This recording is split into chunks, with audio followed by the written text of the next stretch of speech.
नमस्कार दोस्तों। मैं अर्शी सनाडे स्वागत कर रहा हूँ आपका सॉल्यूशन एकेडमी पे।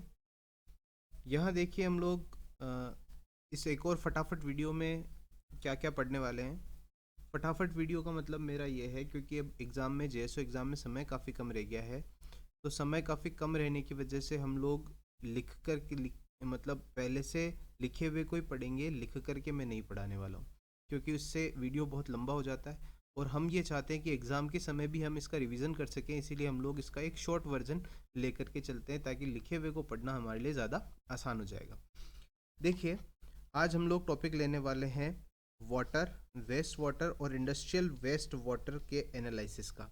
ठीक है, इसके अंदर हम लोग फिजिकल, केमिकल और बायोकेमिकल कैरेक्टरिस्टिक्स या बायोलॉजिकल कैरेक्टरिस्टिक्स की बात करेंगे। सबसे पहले बात करते हैं फिजिकल कैरेक्टरिस्टिक्स की। फिजिकल कैरेक्टरिस्टिक्स क्या होते हैं? वो कैरेक्टरिस्टिक्स जिसको कि बिना किसी सब्सटेंस के अंदर केमिकल फॉर्मूला को चेंज करे स्टडी किए जा सकते हैं, उनको हम लोग फिजिकल कैरेक्टरिस्टिक्स कहते हैं। फिजिकल कैरेक्टरिस्टिक्स क्या हो गए, है ना? Study without changing chemical formula. ठीक है, ये हो गया फिजिकल कैरेक्टरिस्टिक्स। अब फिजिकल कैरेक्टरिस्टिक्स में हम लोग पढ़ेंगे turbidity, colour, order, temperature, conductivity and taste. Okay, इसमें से सबसे पहले बात करने वाले हम लोग टर्बिडिटी की। ये टर्बिडिटी क्या होती है? टर्बिडिटी क्या होती है? देखो, जनरली जो पानी का कलर होता है, पानी का कलर होता है क्या? ट्रांसपेरेंट। अगर हम लोग उसके अंदर कुछ इंडिविजुअल पार्टिकल्स मिला दें जिनको हम लोग नेकेड आइज से नहीं देख सकते, तो धीरे धीरे वो जो पानी है उसके अंदर से जो लाइट है वो पास होना बंद हो जाएगी और उसके अंदर एक क्लाउडीनेस या हेजीनेस आ जाती है। किन की वजह से? इंडिविजुअल पार्टिकल्स की वजह से, चाहे वो इनऑर्गेनिक हो, चाहे वो ऑर्गेनिक हो, चाहे वो लिविंग हो, चाहे वो नॉन लिविंग हो। उन पार्टिकल्स की वजह से, वो कैसे पार्टिकल्स होंगे? इनविजिबल पार्टिकल, जिनको नेकेड आइज से नहीं देखा जा सकता। उसकी वजह से इसके अंदर क्लाउडीनेस और हेजीनेस आ जाती है, उसी को हम लोग बोलते हैं टर्बिडिटी।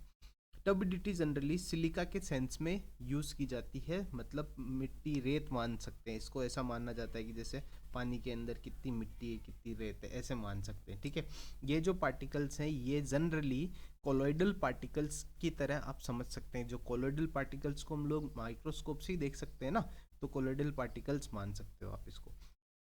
इन कोलोइडल पार्टिकल्स के इनको इनको क्या, किस तरह से इसकी टर्बिडिटी को नापा जा सकता है? तो हमारे पास में चार तरीके हैं टर्बिडिटी को नापने के। पहला तरीका है टर्बिडिटी रोड, दूसरा है बैलिस टर्बिडिटी मीटर, तीसरा है जैक्सन टर्बिडिटी मीटर और चौथा है नेफेलोमीटर। ओके, इसमें से सबसे पहले बात करेंगे हम लोग टर्बिडिटी रोड की। टर्बिडिटी रोड कुछ इस तरह की दिखती है। ठीक है, इस रोड को अगर आप देखोगे तो यहाँ पे आपको ऊपर ही ऊपर दिखेगी आई पोजीशन। आई पोजीशन का क्या मतलब है कि आपको यहाँ से आंख को रख करके और देखना है। ओके, नीचे की तरफ आप देखोगे कि ग्रेजुएटेड एल्यूमिनियम रोड, यहाँ पे ये एल्यूमिनियम रोड लगी हुई है। इसके ऊपर की तरफ यहाँ पे मेजरमेंट्स लिखे हुए हैं। ठीक है, और नीचे की तरफ निकल रिंग है और यहाँ पे प्लेटिनम की निडल लगी हुई है। आपको क्या करना है? आपको ये फील्ड में काम में लिया जाएगा। ये सबसे फास्ट तरीका है टर्बिडिटी निकालने का। आपको क्या करना है? जो भी, जिस भी जगह आप टर्बिडिटी देखने जाओगे उस जगह पानी का सैंपल लिया, पानी का सैंपल लेकर के ये टर्बिडिटी रोड उसके अंदर डुबो देनी है। डुबो देने के बाद में आपको अपनी आँखों से ऊपर से देखना है। आँख यहाँ रहनी चाहिए, मैं पहले ही बता रहा हूँ, ये आँख यहाँ रहनी चाहिए। यहाँ से देखना है कि ये जो निडल है वो कितनी गहराई में जाने पर इनविजिबल हो जाती है। जहाँ पे जाने पर ये इनविजिबल हो जाएगी वहीं पे आपको ये मेजरमेंट नोट कर लेना है कि पानी की सरफेस पे या इतने अंदर जाने पर ये इनविजिबल हो गई। वो ही पॉइंट आपको क्या बताएगा? इसकी टर्बिडिटी बताएगा। ठीक है, टर्बिडिटी को जनरली मिलीग्राम पर लीटर या पीपीएम में नापा जाता है। समझ में आ गया होगा। ये बात करी हम लोगों ने टर्बिडिटी रोड की। अब दूसरा है बैलिस्ट टर्बिडिटी मीटर। बैलिस्ट टर्बिडिटी मीटर और ये टर्बिडिटी रोड आजकल यूज़ नहीं करते हैं, ये तो भी अपने को पढ़ना ज़रूरी है, इसीलिए हम लोग इसको पढ़ रहे हैं। बैलिस्ट टर्बिडिटी मीटर में क्या होता है, कुछ नहीं है, इसके अंदर मतलब आपका जो वाटर सैंपल है उस वाटर सैंपल को दूसरे पहले से ही प्रेजेंट वाटर सैंपल्स के साथ में जिनकी नॉन टर्बिडिटी रहती है, जिनकी टर्बिडिटी पहले से पता की जा चुकी है, उनके साथ में कलर मैच करके देखना है। कलर मैच करके और उसके अंदर पता पड़ जाएगा कि भाई इसके अंदर कितनी टर्बिडिटी है। इसमें जो हम लोग यूज़ करते हैं यूनिट वो है BTU, बैलिस्ट टर्बिडिटी यूनिट। ठीक है, यहाँ पे टर्बिडिटी जो है वो 2 ppm तक की नापी जा सकती है। तो ये कलर मैचिंग टेक्निक है जिसमें 2 ppm तक की टर्बिडिटी नापी जा सकती है। ओके, ये समझ में आ गया होगा आपके। ओके ना, नेक्स्ट बात करते हैं हम लोग जैक्सन्स टर्बिडिटी मीटर की। जैक्सन्स टर्बिडिटी मीटर जो है उसके अंदर क्या देखने को मिलेगा आपको, उसके अंदर ये देखिए मैंने डायग्राम बना रखा है, इस तरह का ये मीटर दिखता है। इसके अंदर नीचे की तरफ क्या लगी हुई है, एक कैंडल लगी हुई है। आपको क्या करना है, ये ऊपर की तरफ आपको यहाँ पे एक सैंपल के कलेक्टर दे रखा है, इसके अंदर आपको सैंपल डालना है। आप धीरे धीरे सैंपल डालोगे, ऊपर आपकी आँख जो है वो इस फ्लैम को देखेगी। ये फ्लैम आपकी आँख को विजिबल होगी। जैसे जैसे आप सैंपल डालते जाओगे इस फ्लेम का दिखना कम होता जाएगा। वो पॉइंट जहाँ पे ये फ्लेम दिखना बिल्कुल बंद हो जाएगी उसी को हम लोग बोलेंगे JTU पॉइंट, एंड पॉइंट, मतलब जैक्सन्स टर्बिडिटी यूनिट पॉइंट हो गया वो। तो उस पॉइंट का पैरामीटर लिखा होगा, उसको आप देख लीजिए, वही हमारा आंसर हो जाएगा। तो यहाँ पे आप लोग 25 ppm तक का, है ना, 25 ppm तक का इसके अंदर आप पता कर सकते हैं, टर्बिडिटी पता कर सकते हैं। नेक्स्ट बात करते हैं नेफेलोमीटर की। ये नेफेलोमीटर आजकल यूज़ होते हैं।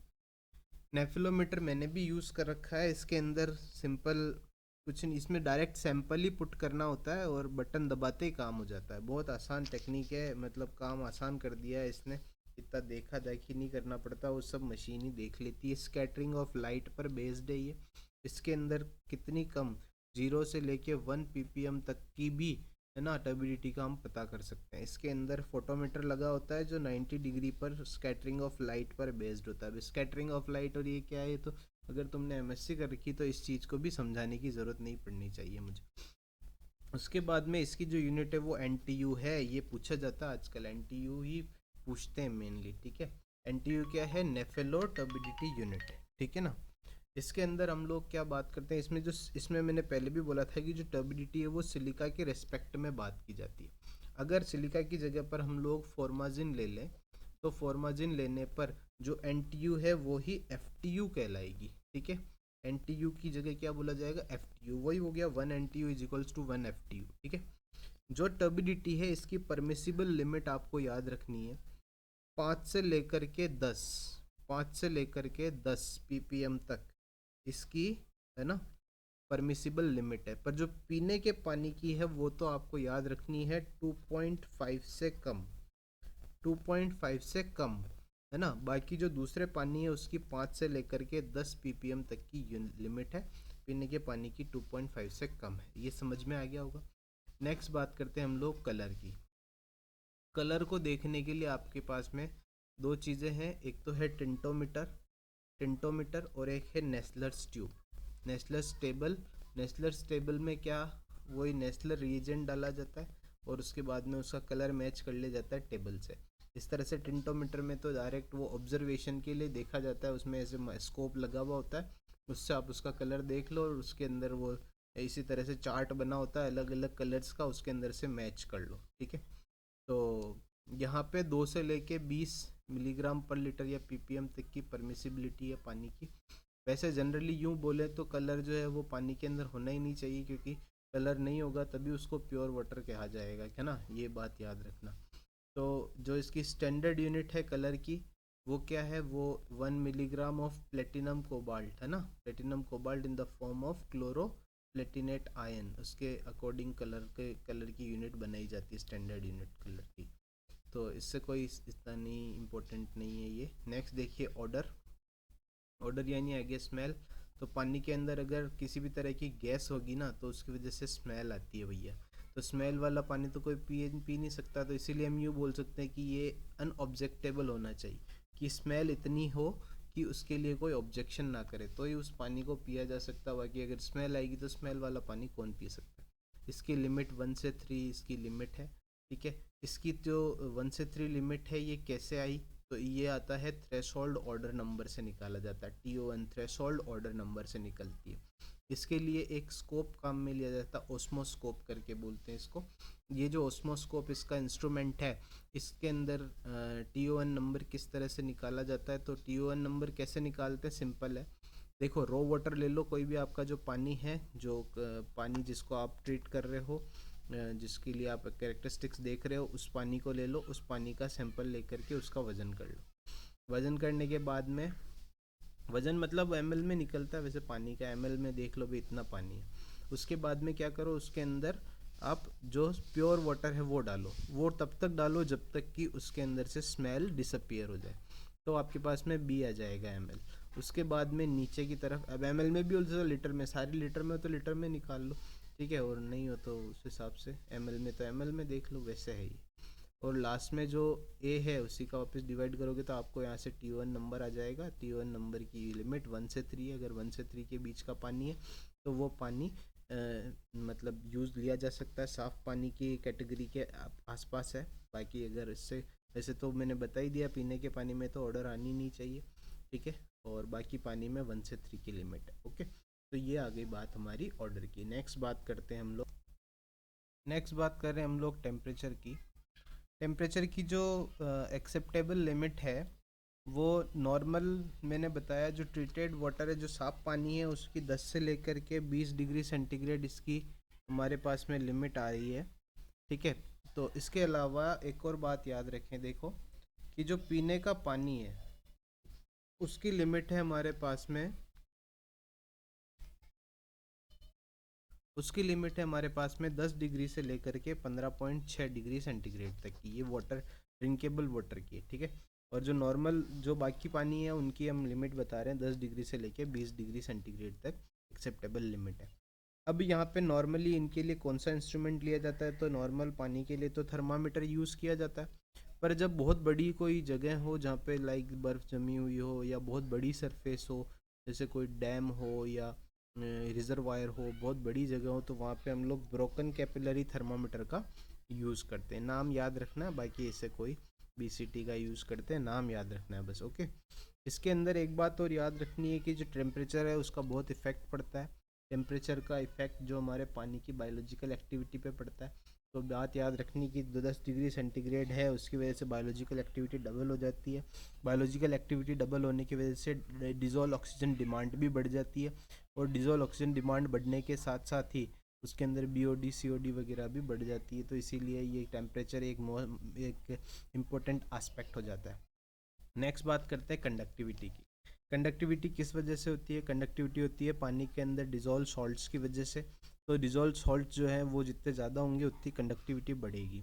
सॉल्ट सारे के सारे वही कैल्शियम मैग्नीशियम के सॉल्ट, सोडियम के सॉल्ट वगैरह जितने भी सॉल्ट उसके अंदर होते हैं, सबकी वजह से कंडक्टिविटी बढ़ती है। तो कंडक्टिविटी पानी के अंदर, सॉल्ट होने ही नहीं चाहिए पानी के अंदर, इसी वजह से हम लोग इसको बोलेंगे कंडक्टिविटी क्या रहनी चाहिए, नील रहनी चाहिए, ठीक है। उसके बाद में और बात करें हम लोग कि भाई कंडक्टिविटी की यूनिट क्या होती है, तो माइक्रो सीमेंस पर सेंटीमीटर ये इसकी यूनिट होती है। माइक्रो सीमेंस, सीमेंस समझते ही हैं, महो है ना, ओम का उल्टा। तो यहाँ पे 25 डिग्री सेंटीग्रेड इसका पर इसको नापा जाता है कंडक्टिविटी, मतलब रूम टेम्परेचर पे नापा जाता है। इसमें बात याद रखना कि ये जो मेज़र करते हैं हम लोग पोर्टेबल डाईआयोनिक वाटर टेस्ट से इसको मेज़र करते हैं। कंडक्टिविटी के लिए इंस्ट्रूमेंट लगे होते हैं, उसमें भी यही सेम तरीका यूज़ लिया जाता है, पोर्टेबल डायोनिक वाटर टेस्ट ही यूज़ लिया जाता है, ठीक है। इसमें कंडक्टिविटी जो है अगर आप उसको 0.65 से मल्टीप्लाई कर दोगे तो आपके पास में टोटल डिज़ोल्व सॉलिड आ जाएगा, किसी भी पानी के अंदर प्रेजेंट टोटल डिज़ोल्व सॉलिड आ जाएगा। और टोटल डिज़ोल्व सॉलिड्स को 0.65 से डिवाइड कर दोगे तो आपके पास में कंडक्टिविटी आ जाएगी। तो ये रिलेशन आपको याद रखना है।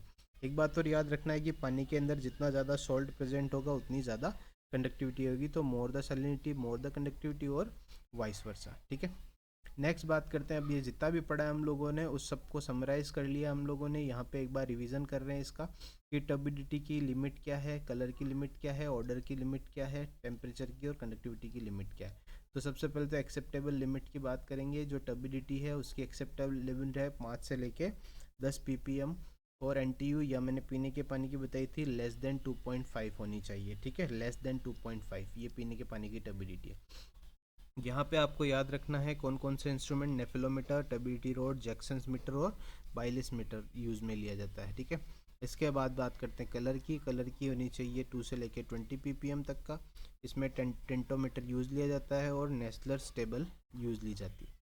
फिर ऑर्डर की बात करते हैं। ऑर्डर की बात करें तो 1.3 है ना, या मैंने बताया अनऑब्जेक्टेबल होना चाहिए।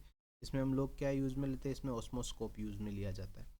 ऑर्डर के लिए ऑस्मोस्कोप, कलर के लिए टिंटोमीटर, ठीक है, और टेबिलिटी के लिए नेफेलोमीटर, ठीक है, याद रखना।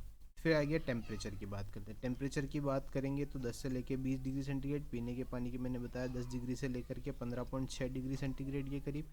इसके लिए क्या लेते हैं हम लोग, ब्रोकन कैपिलरी थर्मामीटर का हम लेते हैं। कंडक्टिविटी किसकी कौन से टेस्ट पे लेते हैं, पोर्टेबल डायनिक वाटर टेस्ट के लिए, ठीक है। इसमें क्या होनी चाहिए, नील लिमिट होनी चाहिए। यहाँ तक रखेंगे। आगे अभी शाम को मैं और केमिकल कैरेक्टरिस्टिक्स डालूंगा, तो कंटिन्यू बने रहिए। आप भी अगर ये वीडियोस देखते हैं कंटिन्यू तो आप देखते रहिए, और 2 दिन के अंदर, आज और कल में, हमें ये पूरा टॉपिक कंप्लीट करना है ताकि हमारा अच्छे से तैयारी हो जाए। और दोस्तों पढ़ते रहिए, हंसते रहिए, मुस्कुराते रहिए।